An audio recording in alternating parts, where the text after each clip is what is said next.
Restart by Gordon Korman, Chapter 25, Chase Ambrose. There's something important you have to see. I stare at Brendan's text on my phone.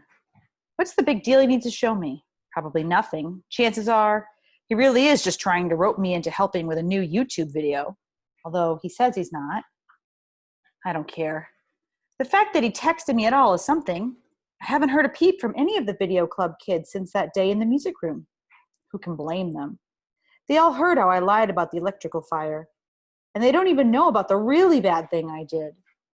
To be honest, I'd give anything to be part of one of Brendan's goofball videos again. They're always hilarious, and I could use a good laugh right about now. I can't remember the last time I laughed. Nothing has been funny lately, and the most unfunny part is what I just found out about myself. Yeah, Aaron and Bear are jerks, my dad's pushy, and the video club has turned on me. But I'm worse than all of them. I'm the criminal, and the fact that I don't remember it doesn't change what I did. How could I do such a thing? It's a question that doesn't need answering. I didn't do it. The old me did. And it's no mystery that the old me was capable of pretty awful stuff. I stole Mr. Solway's Medal of Honor from his room at Portland Street. One sleazy act of many, courtesy of Chase, Aaron, and Bear. I have no idea what I plan to do with it. Sell it, probably, and split the money with my two accomplices. That little plan went sour when I stashed it somewhere, and then went and got amnesia and couldn't remember my hiding place. No wonder Aaron and Bear were so suspicious of me. They thought I was holding out on them so I could keep the profit for myself. And the worst part is that I can't even give the medal back to Mr. Solway because I have absolutely no idea what I did with it. And I don't know how to find out. Maybe it'll come back to me in bits and pieces like some of my past. But then, when? It could take years. What if Mr. Solway dies in the meantime? How will I ever make it right? It's funny. The idea of going back to Brendan's house stings, even though I've only been there once before. When I had the accident, I never longed for my old life because I couldn't remember it. But my new old life, video club, and my new friends, losing that hurts a lot. Since this time I know what I'm missing, and it hurts twice as much because of how quick these guys were to turn against me. Maybe that means we were never really friends, even though I thought we were. My partnership with Shoshana felt that way for sure. When the two of us were working side by side, interviewing Mr. Solway and editing Warrior, I was positive that we were creating something amazing together. All the kids in Video Club were finally starting to trust me. Even Joel was kind of warming up to me. Or so I thought. I must have been nuts. In the end, that's why I decided to go to Brendan's. If he's reaching out to me, that's a good thing. I leave the house and step into a beehive of activity. Boxes and furniture are scattered all over the lawn next door. 4 big guys are loading everything into a moving truck. That's right, Tottenhams are moving today. Supposedly, they're really nice neighbors who were great to Johnny and me growing up.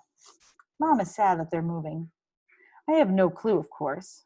When you've got amnesia, it's hard enough to relearn the important people in your life. You tend to lose the crowd on the fringes. I'm cutting across the grass in the direction of Brendan's when 2 of the movers step out the front door carrying a large framed painting. I gasp and for a second forget to breathe. It's her! The little girl in the blue dress trimmed in white lace. My only memory that stuck with me throughout the accident. I think about the hours I spent agonizing over that image, where it came from, and whether I may have hallucinated the whole thing. But no, here she is, the same red ribbon in her blonde hair. I see details that aren't in my memory, like she's standing in a garden surrounded by flowers, and there's a little watering can in her hand. I didn't imagine her at all. I remembered her from the painting in my neighbor's house. I run over to Mrs. Tottenham, who is wringing her hands over the handling of a carton marked super fragile. That painting, I exclaim, my voice hoarse. Did you ever show it to me? Oh, hello, Chase, she chuckles. That's just a reproduction, of course. It's an original Renoir. Would be worth tens of millions of dollars. Yeah, okay, I say breathlessly. But why do I know it? Did I ever see it in your place? I don't think so, dear, she tells me. It was hanging in the upstairs solarium. I follow her pointing finger to the glassed-in sunroom on the second floor of the house. So I didn't see it, but I did. How else could it be the only image to make the trip through my shattered memory? My eyes travel from the Tottenham home to ours next door. Could I have looked inside their solarium from one of our upstairs windows? No way. The entrance to our house is around the corner, facing away from theirs. Our dormer is in the front. The sunroom faces nothing but a chimney and some sloped shingles. The only way to see that painting from our place would be to climb to the top of our roof and peer over the peak down into the huge glass window. And suddenly, I just know.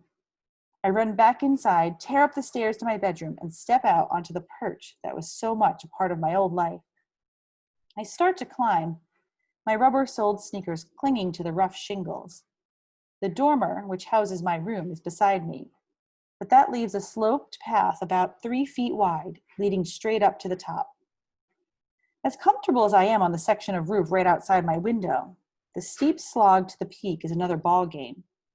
The grade is sharp, and the higher I go, the clearer the image of exactly what must have happened over the summer becomes, and how far I must have fallen. The ground seems so distant it should be in another zip code. I'm amazed I didn't dash my brains out on the grass. I get on my hands and knees and my ascent becomes a crawl. I feel a little more secure this way, especially as I near the apex, where I can use my right arm to cling to the dormer. I'm pretty scared, but I'm even more determined to get up there. For me to remember the little girl in blue, she must have been the last thing I saw before the accident. That makes sense, since the roof is the only place I could have seen her from. I can't explain it, but I'm positive the key to what happened to me lies a few feet ahead. I stretch out my arm, get a grip on the top of the A-frame, and haul myself up to gaze down at the Tottenham's house. There it is, the floor-to-ceiling window of the sunroom. I can even make out the large faded rectangle on the wall where the picture must have hung. Okay, I think. This is where I was when I fell. But it still doesn't answer the big question. Why did I come up here? Was I spying on the Tottenhams in their sunroom? It was rotten enough. But why would I care what they were doing? Besides, according to Mom, we were friends. I could have just knocked on their door. Why bother to climb halfway to the moon? Frustration wells up in me, mingling with my disappointment. So the little girl in the blue dress tells me where I fell from, but that's it. As I inch my way back from the peak, I extend my right arm, steadying myself against the cedar shakes on the side of the dormer. No sense repeating my swan dive off the roof, although it's no more than I deserve. I almost slip as one of the shakes pulls away. A terrified gasp escapes me as I slide a little before stopping my descent with my feet. I hang on like a fly to a wall, while the racing of my pulse returns to normal. That's when I catch a glimpse of blue behind the dull brown of the loose shake. There's something back there, wedged in behind the loose wood. I know what it is before I even reach for it. My hand closes on the silky blue ribbon as I draw it out. I feel the weight of the military decoration attached to it. The gold 5-point star catches briefly on some insulation. And there it is, Mr. Solway's Medal of Honor, stolen, hidden, forgotten, and discovered again. Then, as if finding the medal has unclogged a drain, the memory of my accident pours back into me. It starts at the apex of the roof with me gloating over the brilliance of my hiding place while peering down through the sunroom window at Mr. Tottenham next door. He's in the lotus position on the floor, performing awkward yoga in front of the painting of the girl in blue.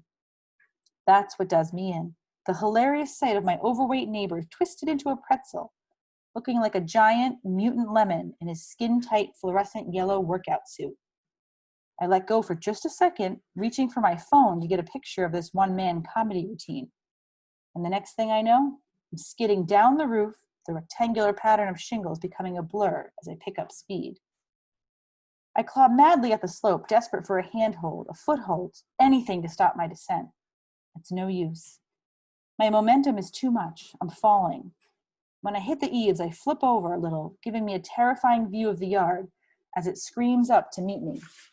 I know dizzying acceleration and I brace for impact, but the memory ends there. I don't have to hit the ground a second time. So that's how it happened. The mishap that turned my entire life upside down and almost killed me. Serves me right for snooping on poor Mr. Tottenham. How is it my business if he wants to do yoga in form-fitting spandex? That was the old Chase. Everything was his business because he said it was. What was I planning to do with that picture if I'd managed to get the phone out of my pocket? Show Aaron and Bear and the football team? Post it on Facebook? Print up 50 copies and plaster them all over town? I sigh. Who knows why Chase did what he did? I should probably just be grateful I don't have to be him anymore. The metal clutched tightly in my palm. I climbed down gingerly, careful to keep both hands and feet on the roof at all times.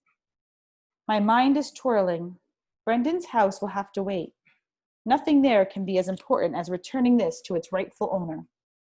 I have to see Mr. Solway. Near the eaves, I slide on my butt to the window and throw a leg over the sill. Chase? Uh-oh, Mom. You promised you wouldn't go out on the roof ever again. Do I have to nail your window shut? I just blow past her. Sorry, Mom, I toss over my shoulder. Gotta get to Portland Street. I'm not finished yelling at you yet. Have you forgotten what happened to you last summer? Do you have amnesia about the amnesia? I run down the stairs calling, I'll explain later. In the kitchen, I snatch a soft dish towel off the drying rack and wrap it around the metal. I jam it in my pocket and blast out the door.